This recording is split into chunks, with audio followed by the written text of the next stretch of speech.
हरिओम. भगवद्गीता बोध. योगदास श्री जयगणेश जोशी यांनी केलेले निरूपण. अध्याय 6. ध्यानयोग. ओम श्री परमात्मने नमः. अथ षष्ठोऽध्यायः. जय योगेश्वर. परम आत्म्याला नमस्कार.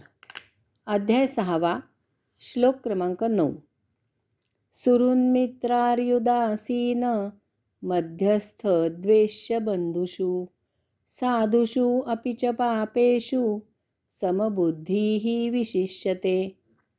सुहृद, मित्र, अरी, उदासीन, मध्यस्थ, द्वेष्य, बंधू यांच्याबद्दल, त्याचप्रमाणे साधू आणि पापी यांच्याबद्दलही समबुद्धी ठेवणारा साधक श्रेष्ठ असतो.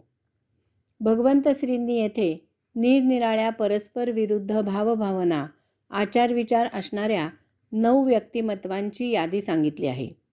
अशा या वेगवेगळ्या व्यक्तींजवळ समबुद्धी ठेवणारा श्रेष्ठ असतो असे भगवंत श्री सांगत आहेत.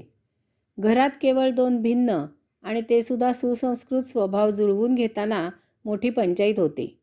येथे तर समाजातील भिन्न प्रकृतीच्या व्यक्तींना समसमान वागणूक द्यायची आहे. असा साधक निश्चितच श्रेष्ठ आहे. सुहृद, असा मनुष्य कोणतीही अपेक्षा न ठेवता स्वतःचे कल्याण करत झिजत असतो.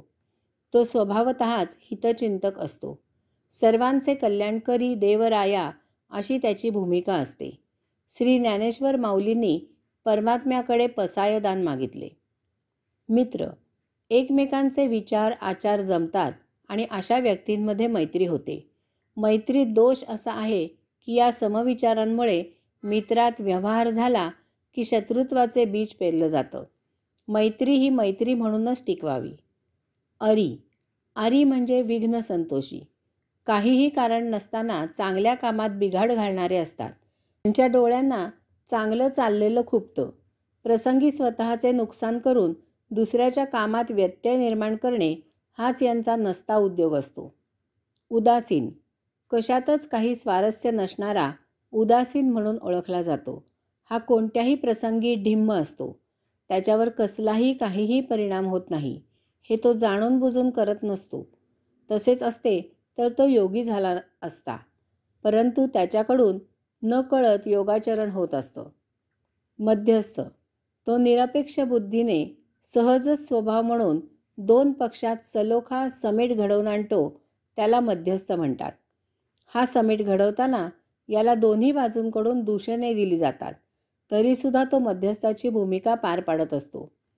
द्वेष्य, दुसऱ्याचा मत्सर करणाऱ्याला द्वेष्य म्हणतात. यांना कोणाचे काहीही पाहवत नाही. पुलं लिहितात, अहो भिकाऱ्याच्या थाळीत कोणी 5 पैसे टाकले तरी हे त्या भिकाऱ्याचा हेवा करतील. बंधू, हा संबंधी असतो. यांच्यात जर सामायिक मिळकत असेल तर शत्रुत्व येते.